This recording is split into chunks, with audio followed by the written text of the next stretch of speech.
RLC. My name is Natalie, and I just want to tell you guys a little bit about my story.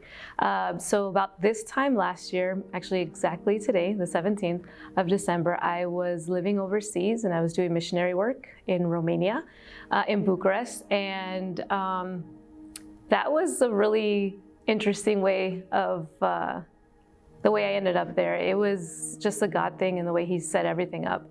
But in August of 2018, I got a call from my sister when I was at the ministry home, and she told me that my mom was in the hospital, which was normal for my mom because she struggled with health issues. But my sister's voice sounded like something was wrong.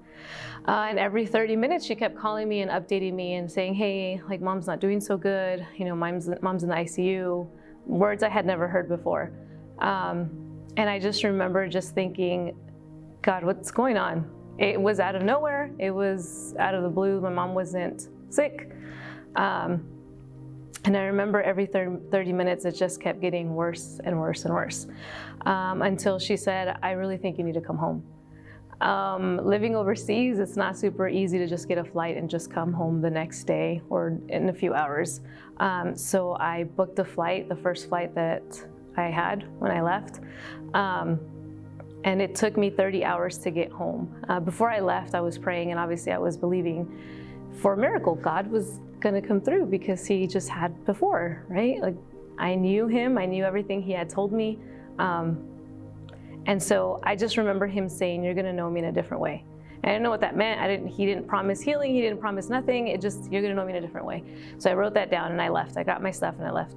I had to take 3 flights to get here. And on my second flight, I landed in New York and I had to go to the bathroom really bad, I remember. But before I went, I was like, I need to call and see how my mom's doing. So I called my sister. And throughout the whole time, my sister would be updating me, it would just be her. But this time it was different. It was all of my siblings were on the phone. And it just didn't seem right. And my sister said, Nat, where are you? And I was like, oh, I'm in the airport, I'm gonna go to the bathroom, how's mom? My mom loved chickens, and I know that's super random, but I bought her a little cup with chickens on it. So I was like, she needs to see her cup, like I'd let her know that I'm coming with her cup. And they said, Nat, mom passed away this morning. And the last time I had seen my mom before that moment was a year ago. It was a year for my sister's wedding. So it was exactly 1 year that I actually physically saw her. And so when I heard that, I felt like I was in a movie, you know, when you see like the people passing by and everyone's just looking at you and you don't really know, you're like this outer body experience, like, what, wait, what? And I just remember just crying and crying and crying, but I still had another flight to get on. And so by the time I made it home, my mom passed away Wednesday morning, and I made it home around 11 o'clock at night. And so I never got to see my mom. We actually ended up cremating her, so I didn't see my mom at all.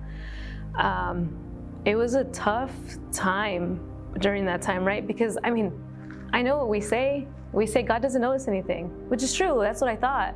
But in that moment, I was like, no, you owe me something. I gave you my life. I went overseas. I left my family. You owe me something. This was my only prayer, take care of my mom and my brother, and you couldn't even do that? You know, it was in that moment where everything I thought I believed, it was really, do I believe it? It was no longer just words. And I remember it from that moment on, it was a year of trial, of struggling, of do I believe in this God who I love, and I know I love Him.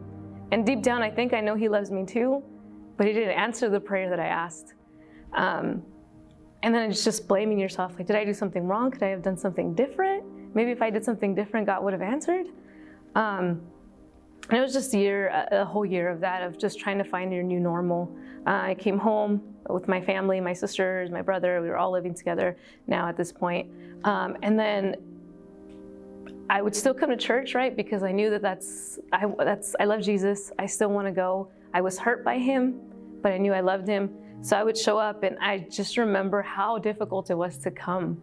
Like I remember how the hardest songs for me were, you're a good, good Father. Because I couldn't sing those words because I didn't feel like He was a good father, you know? Or you're never gonna let me down. That was so hard. I could never open my mouth to say that because you let me down. It's not true.